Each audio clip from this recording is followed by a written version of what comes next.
मित्रांनो, आज आपण आपल्या चॅनेलवरील काही सबस्क्रायबर आहेत त्यांचे आभार मानणार आहोत, कारण ते नेहमी मला प्रोत्साहित करत असतात आणि माझ्या कम्युनिटी फील्डवर हायलाइटेड असतात. आपल्या चॅनलबद्दल हे प्रेम असेच राहू द्या. तर ते सुपर फॅन आहेत Rajesh Salunke, Mugdha Kadam, Avishkar Salve. Thank you so much guys, thank you so much. पुन्हा तुमचे खूप खूप आभार. चला तर आपण आता आपल्या व्हिडिओला सुरुवात करूया. 31 डिसेंबरचा दिवस होता. जगात सर्वच ठिकाणी नवीन वर्षाच्या स्वागताची जोरदार तयारी सुरू होती. त्यांची तयारी म्हणजे 1-1.5 किलो चिकन, काही बिअरच्या बाटल्या, चकना. दोघांनीही आपले साहित्य गोळा केले आणि पार्टी करायला निघाले. थंडीचे दिवस असल्याने गारव्याने चांगलाच जोर धरला होता. निल्या आणि भज्याने हिराभाऊच्या शेतात जाऊन पार्टी करायचं ठरवलं होतं. फक्त सुकं रसरशीत चिकन आणि मनसोक्त दारू दोघांच्या आनंदासाठी पुरेसं होतं. हॉटेलमधून दोघांनी आपले ठरलेले साहित्य घेतले आणि हिराभाऊच्या शेताकडे निघाले. हायवेपासून काही अंतर आत असलेलं हिराभाऊचं शेत पार्टी करण्यासाठी उत्तम जागा होती, कारण या शेताकडे रात्रीचं कोणी फिरकायला येत नव्हतं. रात्री 10 नंतर हायवेवर वाहतूकसुद्धा तुरळक असायची आणि गावकरीसुद्धा भीतीपोटी इकडे तिकडे फिरकत नव्हते. त्याला कारणही तसंच होतं. गावकऱ्यांच्या मतानुसार हायवेचा हा भाग झपाटलेला आहे. रात्रीच्या वेळी इथे चित्रविचित्र भास होतात. अचानक कोणीतरी दिसतं, वाट चुकते, चकवा लागतो. मात्र या दोघांचा असल्या गोष्टींवर फारसा विश्वास नव्हता. चिकन, मटण आणि बाटलीसाठी हे दोघे कुठेही जायला तयार असायचे. हिराभाऊच्या शेतात गेल्यानंतर दोघांनी एका झाडाखाली आपला ठिय्या मांडला. आजूबाजूला किर्र अंधाराशिवाय चिटपाखरूही नव्हतं. झाडांचे वाकडे तिकडे आकार त्या काळोखात दबा धरून बसल्याप्रमाणे भासत होते. आज आकाशात सुद्धा चंद्राने गैरहजेरी लावली होती. मध्येच कधीतरी एखादी गाडी गेल्याचा आवाज कानावर पडत होता. भज्याने आपल्या खिशातून एक छोटी टॉर्च बाहेर काढली. तिच्यावर असलेले बटन दाबताच झटकन त्यातून प्रकाश बाहेर पडला आणि त्यांच्या भोवतालचा काही अंतरापर्यंतचा अंधार मागे सरला. निल्याने पटकन पिशवीतून चिकन आणि दारूच्या बाटल्या बाहेर काढल्या. पुढच्या क्षणाला ग्लासवर ग्लास ते पोटात सरकवू लागले आणि चिकनचा फरशा पाळू लागले. थंडीचा दोघांवरही काहीच परिणाम होत नव्हता. दारूच्या नशेत वेळेकडे दोघांचेही लक्ष नव्हते. दूरवर कुठेतरी आकाशात फटाके फुटल्याचे दिसले. आईला भज्या, 12 वाजून गेले वाटतं.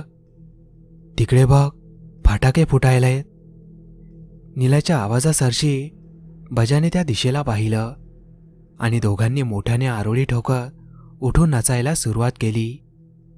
त्या भयान काळोख्या एकलकोंड्या शेतमाळावर हे दोघेचं भान विसरून नाचत होते. अचानक निल्याच्या नजरेतून काहीतरी निसटलं आणि तो गपकन जागेवर थांबला. हायवेच्या रस्त्यावर कोणीतरी चालत असल्यासारखं त्याला दिसलं. त्याने डोळे बारीक करून पाहण्याचा प्रयत्न केला. तेवढ्या दूरवरून येणाऱ्या गाडीचा प्रकाश झोत त्या व्यक्तीवर पडला आणि निल्या डोळे फाडत तिकडे पाहत राहिला. अंगावर लाल रंगाची साडी घातलेली एक स्त्री रस्त्यावरून चालली होती आणि ती निल्या आणि भज्याकडेच पाहत होती. दारूचा अंमल चढलेल्या निल्याला एक आयती संधी चालून आली याचा आनंद झाला. त्याच्या मनात आता वासनेचा अग्नी भडकू लागला. त्याने भज्याला ती स्त्री दाखवली. तसा भज्याही मनातून चांगलाच खुश झाला. दोघांनी हातातल्या बाटल्या तिथेच फेकल्या आणि आपला मोर्चा त्या स्त्रीच्या दिशेने वळवला. रात्रीचे 12 वाजून गेले होते. नवीन वर्षाचा काळ सुरू झाला होता. मात्र नवीन वर्ष निल्या आणि भज्याच्या आयुष्यात काय वादळ घेऊन येणार याची त्यांना पुसटही कल्पना नव्हती. दारू आणि वासनेच्या नशेत ते दोघे आता हायवेवर आले होते. मात्र काही वेळापूर्वी दिसलेली स्त्री आता गायब होती. अरे, ही अचानक कुठे गेली? नवीन वर्षाची चांगली सुरुवात झाली असती, नीला वैतागत म्हणाला. दोघे आता चहूबाजूला नजर फिरवत त्या स्त्रीला शोधू लागले. दारूच्या नशेमुळे अशा अवेळी अशा सुनसान रस्त्यावर एखादी स्त्री काय येईल याचे त्यांना भान नव्हते. दोघेही त्या स्त्रीच्या शोधात रस्त्याने चालत निघाले. नील्या पुढे आणि बजा मागे डुलत जात होते. नील्या नशेच्या भरात पुढे चालला होता आणि त्याच्या मागे बजा होता. अचानक बजाला आपल्या मागे कोणीतरी असल्याचा भास झाला आणि त्याचे पावले जागेवर थांबली. त्याने मागे वळून पाहिलं तर मागे लाल रंगाच्या साडीत एक सुंदर स्त्री उभी होती. तिच्याकडे पाहताच बजा सारं काही विसरून गेला. ती स्त्री त्याच्याकडेच पाहत हसत होती. गोरापान रंग, काळेभोर डोळे, लाल चुटूक ओठ पाहून त्या थंडीतही बजाच्या अंगात गरमी पसरली होती. त्या स्त्रीने आपल्या नजरेचा इशारा करून बजाला आपल्या सोबत यायला खुणावले. बजाही सारं काही विसरून तिच्या मागे चालू लागला. चालत चालत दोघेही हायवेवरच्या अंधारात विरून गेले होते. दारूच्या आणि वासनेच्या नशेत झिंगत चाललेल्या नील्याला बजाचा काहीच आवाज येत नव्हता. म्हणून तो जागेवर थांबला आणि त्याने मागे वळून पाहिलं. त्याला जाणवले की अंधाराने भरलेल्या या रस्त्यावर आता आपण एकटेच आहोत. आजूबाजूचा किर्र काळोख आणि भयान शांतता पाहून त्याची दारूची नशा काहीशी उतरली. अस्सल गावरान भाषेत शिवी हसडून नील्याने बजाला आवाज दिला. मात्र त्याला काहीच प्रतिसाद मिळाला नाही.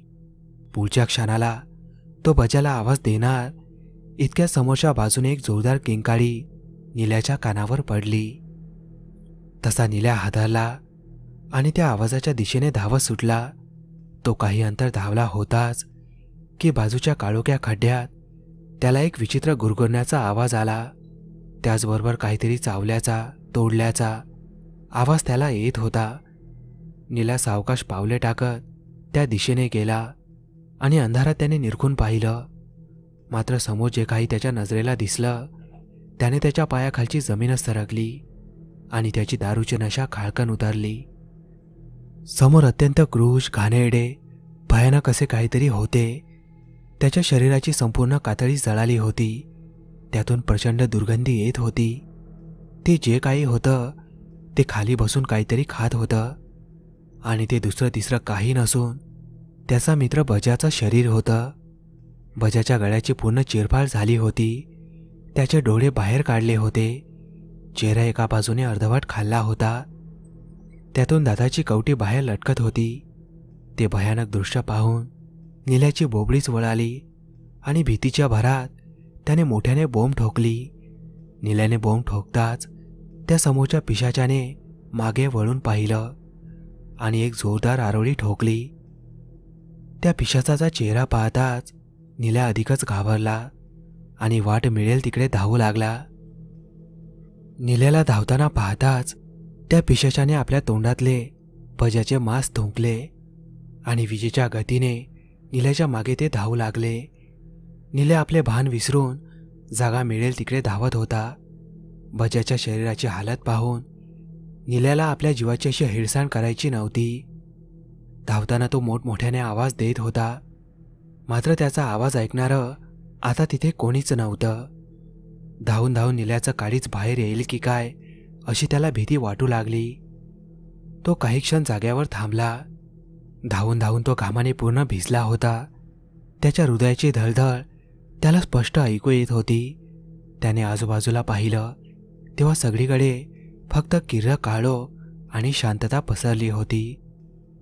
बहुतेक त्या पिशाचाने आपला पिच्छा सोडला असं नील्याला वाटलं आणि त्याने निश्वास सोडत आपले डोके वर उचलले आणि पुढच्या क्षणाला त्याची जोरदार किंकाळी त्या भागात घुमू लागली. त्याच्या पुढ्यात अत्यंत भयानक असे श्वापद उभे होते. डोळ्याच्या जागी फक्त पांढरा भाग होता. जबडा फाटलेला होता आणि तोंडातून रक्ताचा जणू काही पाटच वाहत होता. नील्या आणि त्या पिशाच्यामध्ये फक्त 2 फुटाचं अंतर होतं. नील्या पुढे काही हालचाल करणार होताच की खचकन पिशाचाने आपले तीक्ष्ण दात नील्याच्या मानेत रुतवले. तो वार इतका जोरदार होता की नील्याची किंकाळी त्याच्या घशातच दबली गेली. मान कापलेल्या कोंबड्यासारखा नील्या उभ्या उभ्या थरथरत होता.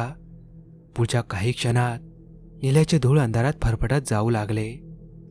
आज पुन्हा त्या हायवेने 2 जीवांचा बळी घेतला होता. मित्रांनो, ही थरारक भयकथा तुम्हाला कशी वाटली कमेंटमध्ये सांगायला विसरू नका. भेटूया लवकरच अशाच एका थरारक भयकथेसोबत.